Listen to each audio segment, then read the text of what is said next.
जी सुनील जी, आज SP office पहुंचे, क्या मामला है? ये गांव भैरवखेड़ा की जो पंचायत है वो आज एसपी साहब और डीसी साहब से मिलने के लिए आई थी। गांव के अंदर बहुत ही तनातनी का माहौल चल रहा है।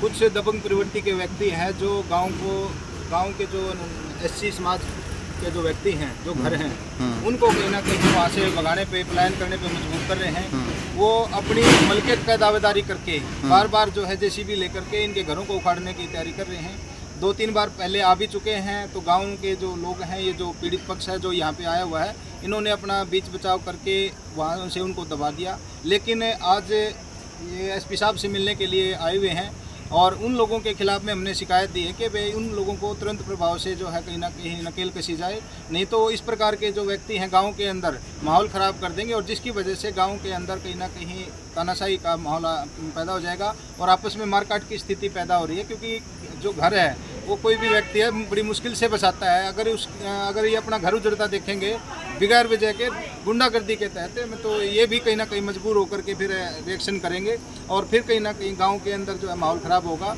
और हम प्रशासन से गुजारिश करते हैं कि भाई इस मामले के जो तुरंत प्रभाव से संज्ञान लिया जाए, ताकि भाई हमारे जो गांव के लोग हैं वो शांतिप्रिय तरीके से बच सकें। अन्यथा फिर गांव के अंदर जो माहौल ख़राब होने की वजह से प्रशासन को भी लॉ एंड ऑर्डर की स्थिति मेंटेन करनी मुश्किल हो जाएगी।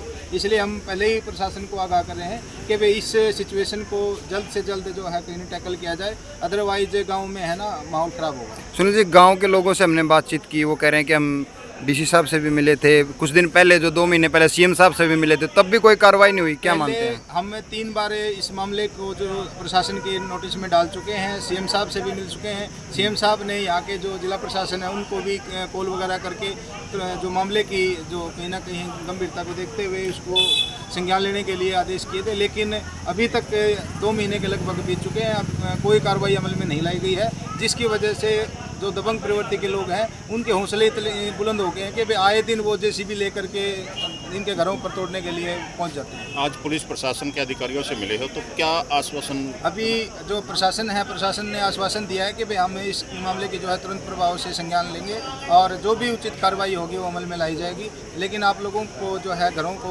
ऐसे उजाड़ने नहीं दिया जाएगा।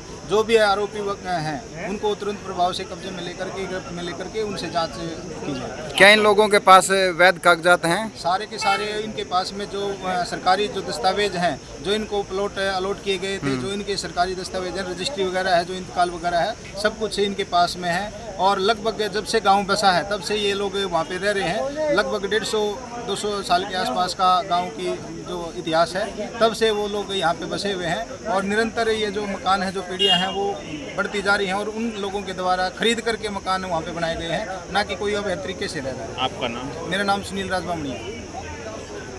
हाँ जी, क्या मामला ये? हमारे मकान जी 60 साल से पहले के बने हुए हैं, इस्तेमाल के कटे हुए और रजिस्ट्री बन रही है और बड़े बुढ़े भी बना के मर गए। पाड़न लाग रही है। कौन पाड़ रहा है? ये जाट पाड़न लाग रही है जी। क्यों? मुझे को यहाँ हमारी ज़मीन है, तो आपके पास उस जमीन की कोई रजिस्ट्री वगैरह नहीं है? सारे सौदा हमारे पास रजिस्ट्री है सारी। अच्छा। सारे प्लाटा ही रजिस्ट्री है हमारे पास। लगभग कितने लोगों की है मकान? 300 आदमी, 300 घर। अच्छा। मकान कितने गिरा दिए? मकान गिराए नहीं है, कल जेसीबी आई थी, गिराने का तैयार थे, वापिस चले गए। फिर गांव का सरपंच क्या कहता है? सरपंच आता ही नहीं। सरपंच से आप मिले हो? हम मिल लिए, कई बार क्या बुला बोले? भी लिए, नहीं आंदा। क्या बोला सरपंच? सरपंच तुम भले में आ जाएंगे, फिर आंदा कौन बात में। तो आज प्रशासन से मिले हो तो क्या आश्वासन मिला आपको? आश्वासन तो प्रशासन कुछ कहेगा जब हम मिले नहीं प्रशासन से, जब ऊपर गए थे अब वापिस फिर आ गए। क्या नाम आपका? खुशी राम।